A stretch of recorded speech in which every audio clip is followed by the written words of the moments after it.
Bayangkan kalau Presiden Republik Indonesia paling nggak sebulan 2 kali dia ketemu dengan akal, dengan mahasiswa, dengan pers yang kritik, maka dia punya stok argumen di kepalanya tuh, supaya nggak gugup dan gagap kalau ketemu dengan publik internasional seperti kemarin. Kan itu kan, Presiden Soeharto itu kita sebut otoriter karena memang dia menguasai seluruh sumber daya kekuasaan, tapi dia diskusi dengan teknokrat. Lama-lama dia ngerti bagaimana cara mengorientasikan ekonomi, kita kasih kritik. Tapi dia ada backup teknokrasi yang kuat. Dasarnya adalah teknokrasi keahlian teknis yang basisnya adalah metodologi. Basisnya adalah universitas metodologi. Kalau sekarang, ngapain jadi menteri adalah ketua partai jadi menteri? Ngapain menteri itu keahlian teknis? Karena dia lebih anggap menteri lebih bermutu dari ketua partai. Lo ketua partai itu setaraf presiden. Apalagi beroposisi setaraf itu. Tapi orang memilih menjadi birokrat daripada memimpin partai politiknya tuh. Kan ajaib cara kita berpikir. Jadi sekali lagi ada kekacauan dalam mengerti apa sebetulnya politik itu. Itu soalnya tuh. Dan itu membuat kita merasa bahwa ada yang keliru, tapi orang nggak bisa rumuskan. Apa yang keliru?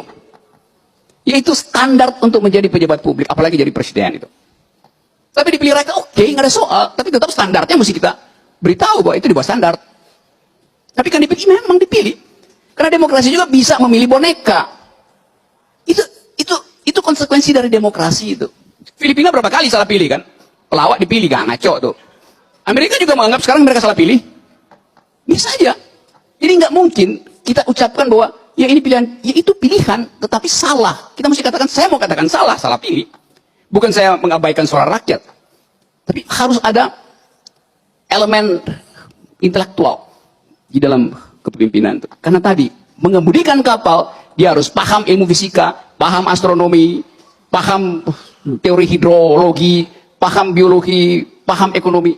Itu supaya dia tidak dibisiki macam-macam yang dia nggak ngerti. Jadi sekali lagi itu soalnya. Yang kedua tadi soal apa tadi? Random aja lah apa kata kuncinya tadi ya. Soal oligarki saya. Iya, saya mengatakan bahwa yang menang bukan Presiden Jokowi, yang menang adalah oligarki, karena dia dikendalikan oleh oligarki. Oligarki partai, oligarki politik, oligarki ekonomi, oligarki bisnis, segala macam itu. Jadi, tidak dimenangkan karena ada tuntutan akal sehat, tapi karena ada kepentingan oligarki itu. Karena itu saya katakan dimenangkan. Nah, balik tadi pada juga tema Mahkamah Konstitusi tadi. Memang legalistik itu adalah DNA-nya Mahkamah Konstitusi, karena saya keterangkan tidak diajarkan untuk mengaktifkan theory of justice.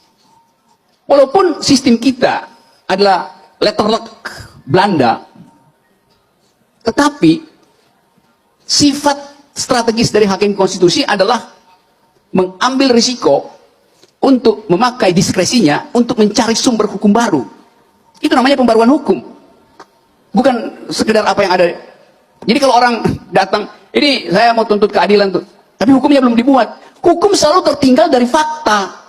Karena itu bikin terobosan dengan interpretasi, dengan hermeneutics, dengan istihad. Kan bisa kan? Tradisi itu. Bahwa kita menganut hukum Eropa, bukan hukum Anglo-Saxon, hukum kontinental. Oh iya, itu di dalam ilmu hukum kita itu, tapi bisnis. Anda lihat misalnya, kalau Anda di fakultas hukum, hukum kita itu, hukum perdata kita itu, di bidang bisnis adalah hukum Anglo-Saxon. Inggris dan Amerika. Nggak ada lagi hukum perjanjian perdata Belanda. Karena orang bisa membuat perjanjian hukum nggak di Indonesia. Kita bikin perjanjian hukum di Singapura. Karena itu kan pacta sunt servanda. A pact must be served. Dalam ilmu hukum prinsipnya. Perjanjian harus dilakukan. Tetapi ada kalimat berikutnya. Pacta sunt servanda, tetapi harus dengan syarat rebus sixtantibus. Hal-hal yang lain tidak berubah. Kalau hal yang tidak berubah, pacta sunt servandanya hilang. Nah, cara-cara berpikir semacam itu yang gagal diterangkan dalam fakultas hukum kita. Dan itu kritik saya terhadap kurikulum. Jadi tetap saya hormati apa yang diputuskan, tetapi saya katakan bahwa itu terbatas pada sikap legalistik. Dan legalistik adalah bahaya utama dari justice.